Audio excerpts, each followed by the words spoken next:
नाजरीन, हमारी धरती अजीब व गरीब मिस्ट्रीज से भरी हुई है। बरमुदा ट्रायंगल से लेकर अंडर वाटर रिवर तक इस धरती में कई ऐसी पुरअसरार जगहें मौजूद हैं जिनको सिर्फ समझने के लिए बड़े बड़े साइंटिस्ट भी सर जोड़कर बैठे हैं।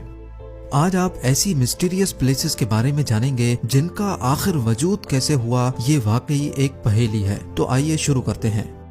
नंबर 7, तुर्कमानिस्तान के आलीशान काराकुम सहरा के बिल्कुल सेंटर में, जहां ऑलरेडी इतनी ज्यादा गर्मी बरसती है, जमीन में 100 फुट गहरा एक ऐसा गड्ढा है जहां 24 घंटे आग लगी रहती है। ये गड्ढा दरवाजा गैस क्रैटर के नाम से जाना जाता है, जो 17,500 स्क्वायर फीट तक फैला हुआ है। चाहे बारिश हो या तूफान, ये आग पिछले 50 सालों से ऐसे ही जल रही है। लेकिन सवाल ये है कि ये आग यहाँ जलाई किसने है।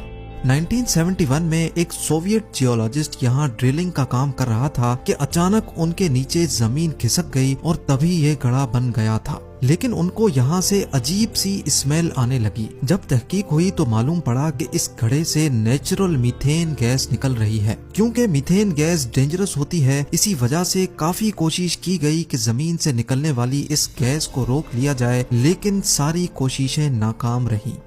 आखिरकार माहौल को बचाने के लिए इस गैस को आग लगा दी गई। बस वो दिन और आज का दिन, ये आग आज भी ऐसे ही नॉन स्टॉप जल रही है।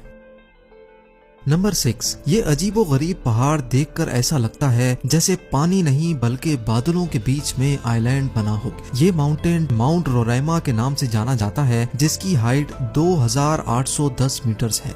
दूसरे पहाड़ों के कंपैरिजन में माउंट रोराइमा का टॉप बिल्कुल फ्लैट है और यहाँ का वाटरफॉल दुनिया का दूसरा ऊंचा तरीन वाटरफॉल कहलाया जाता है। नेशनल जियोग्राफिक की एक टीम के मुताबिक ये माउंटेन 2 बिलियन ईयर से भी ज्यादा पुराना है और यहाँ पिछले लाखों सालों से कभी कोई इंसान नहीं जा पाया। यानी ये माउंटेन दुनिया से बिल्कुल कटा हुआ था। 1884 में ये माउंटेन पहली बार सर एवरार्ड ने सर किया था और तभी दुनिया को मालूम पड़ा कि ये ऊंचा तरीन पहाड़ ऊपर से बिल्कुल फ्लैट है। लेकिन रिसर्चर्स के लिए ये बात हैरान कुन थी जब उन्होंने ये देखा कि इस माउंटेन पर हर किस्म की जिंदगी पाई जाती है। रिसर्चर्स को यहाँ से जानवरों और प्लांट्स की ऐसी किस्में भी मिली हैं जो उन्होंने पहली बार देखी थी। माउंट रोराइमा पर मौजूद 53% स्पीशीज ऐसी थीं जो आज तक सिर्फ इसी अजीब पहाड़ पर देखी गई हैं। नंबर 5, नासा की सैटेलाइट ने इंडियन ओशन की एक ऐसी पिक्चर पब्लिश की जिसमें पानी के अंदर कुछ ऑब्जेक्ट्स देखे गए जो इंडिया और श्रीलंका को आपस में कनेक्ट कर रहे थे। लोकल्स का मानना है कि ये ब्रिज हिंदू गॉड रामा ने बनाया था और जो मैजिक ब्रिज के नाम से भी जाना जाता है। ये माना जाता है कि हिंदू गॉड रामा ने जिन पत्थरों से ये ब्रिज बनाया था वो पानी पर तैरने वाले पत्थर थे और ऐसे कई पत्थर आज भी इस एरिया में पाए जाते हैं। 48 किलोमीटर लंबे इस ब्रिज का काफी हिस्सा अभी पानी के अंदर जा चुका है। साइंसदानों ने जब तहकीक की तो मालूम पड़ा कि ब्रिज को बनाने में इस्तेमाल होने वाले पत्थर जिस चीज पर रखे गए हैं वो एक सैंड बार है। उनको इस बात के काफी सबूत भी मिल चुके हैं कि ये सैंड बार तो बिल्कुल नेचुरल है, लेकिन इस पर रखे गए पत्थर जरूर कहीं और से लाए गए थे। जब सैंड बार और उन पत्थरों की एज मालूम करने के लिए रेडियो कार्बन डेटिंग की गई तो जो मालूम पड़ा वो जानकर एक्सपर्ट्स भी चौंक गए। जी हाँ, उनको मालूम पड़ा कि ये पत्थर 7000 साल पुराने हैं, जबकि उनके नीचे सैंड बार की एज सिर्फ 4000 साल है। तो आखिर ये पत्थर यहाँ आए कैसे, ये साइंस के लिए एक बहुत बड़ी मिस्ट्री है। नंबर 4, कभी आपने किसी पहाड़ को हिलते या फिर उसको अपनी जगह बदलते हुए देखा है? क्या ऐसा मुमकिन हो सकता है?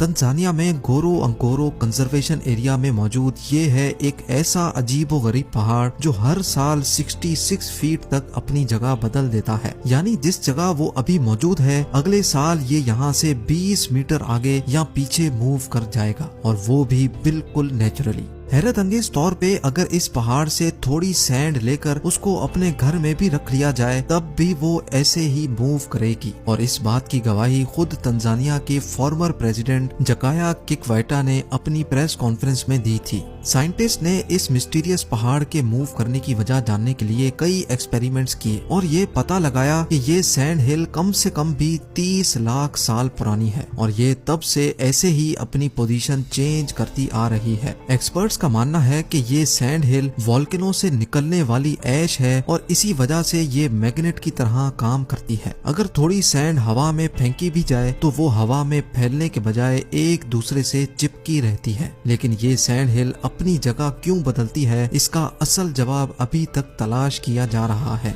नंबर 3, ये बात तो हम सब जानते ही हैं कि इस धरती पर 29% जमीन है और 71% पानी। वर्ल्ड मैप में अगर देखा जाए तो पूरी दुनिया के समंदर आपस में जुड़े हुए लगते हैं। ऐसा लगता है जैसे हमने सिर्फ इनको अलग अलग नाम दिए हैं जबकि ये सारे आपस में जुड़े हुए हैं। लेकिन अटलांटिक ओशन और पैसिफिक ओशन के बीच से अगर गुजरा जाए तो समंदर के बीचों बीच एक हैरत अंगेज मंजर देखने को मिलता है। समंदर के इस मकाम पर कोई दीवार या बाउंड्री तो नहीं है, लेकिन फिर भी दोनों समंदर के पानी आपस में मिक्स नहीं होते। लेकिन आखिर क्यों? इन दोनों पानी में आखिर ऐसा क्या राज है कि ये समंदर की लहरों के बावजूद भी आपस में मिक्स नहीं होते? असल में ये दोनों समंदर के पानी अलग अलग जगह से बहते हैं और इसी वजह से इन दोनों समंदर के पानी की क्वालिटी भी अलग है और इनका सॉल्ट लेवल भी मुख्तलिफ है। आपने भी स्कूल में पढ़ा होगा कि जिस पानी में सॉल्ट ज्यादा होता है वो नॉर्मल पानी से ज्यादा हैवी होता है। ऐसा ही कुछ होता है इन दोनों समंदरों में भी। सॉल्ट के साथ साथ इनकी केमिकल कॉम्पोजिशन भी अलग है और यही रीजन है कि ये दोनों समंदर बिना किसी बाउंड्री के एक दूसरे में मिक्स नहीं होते। नंबर 2, इंडोनेशिया में एक आइलैंड है जो फ्लोरेस के नाम से जाना जाता है। इस आइलैंड के हरे भरे पहाड़ों में 3 अनोखी लेक्स मौजूद हैं। हालांकि ये तीनों लेक्स एक साथ ही बनी हुई हैं, लेकिन इन तीनों लेक्स के कलर्स बिल्कुल डिफरेंट हैं। एक का कलर ब्लैक है, दूसरी का टर्कोइज और तीसरी का ब्लू। लेकिन इसमें हैरत की बात सिर्फ इनके मुख्तलिफ कलर्स नहीं है। हैरान करने वाली बात यह है कि ये तीनों लेक्स अपने कलर्स बदलती रहती हैं। जी हाँ, कभी एक साल में ये 6 बार अपने रंग बदलती हैं तो कभी साल में सिर्फ 1 बार। लेकिन हिस्ट्री में कभी भी इन तीनों लेक्स का कलर एक जैसा नहीं देखा गया। जहाँ ये लेक्स मौजूद हैं वो जगह कालीमुटू नेशनल पार्क के नाम से मशहूर है और पार्क ऑफिशियल्स का कहना है कि इन तीनों लेक्स के नीचे एक्टिव वोल्केनोज मौजूद हैं, जिनकी वजह से ये लेक्स केमिकल रिएक्शन का शिकार होती रहती हैं। वोल्केनो की वजह से जो गैसेस निकलती हैं वही शायद इन लेक्स के पानी के साथ मिलकर केमिकल रिएक्शन करती हैं और इनका कलर चेंज हो जाता है। लेकिन कभी इन तीनों लेक्स का कलर एक जैसा क्यों नहीं हुआ, ये अभी तक एक मिस्ट्री है।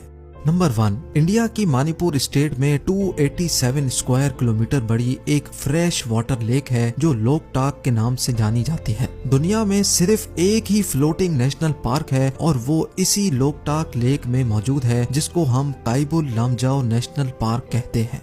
इस लेक में मजीद हजारों छोटे बड़े फ्लोटिंग आइलैंड्स मौजूद हैं, जिनमें से कई नेचुरली रिंग शेप के हैं। इन आइलैंड्स में कई पर आबादी भी बसती है और एक आइलैंड पर एक छोटा स्कूल भी खुला हुआ है। ये आइलैंड्स बायोमास के ऐसे टुकड़े हैं जो हर वक्त पानी के ऊपर ही फ्लोट करते रहते हैं। मजे की बात तो ये है कि यहाँ रहने वाले लोग भी हर वक्त खुद को हिलता हुआ महसूस करते हैं। इस फ्लोटिंग आइलैंड में हिरन की एक ऐसी किस्म भी रहती है जिसको सांगाई कहा जाता है। सांगाई पूरी दुनिया से खत्म हो चुके थे, लेकिन बाद में मालूम पड़ा कि इस फ्लोटिंग आइलैंड पर इनकी नस्ल अभी भी मौजूद है।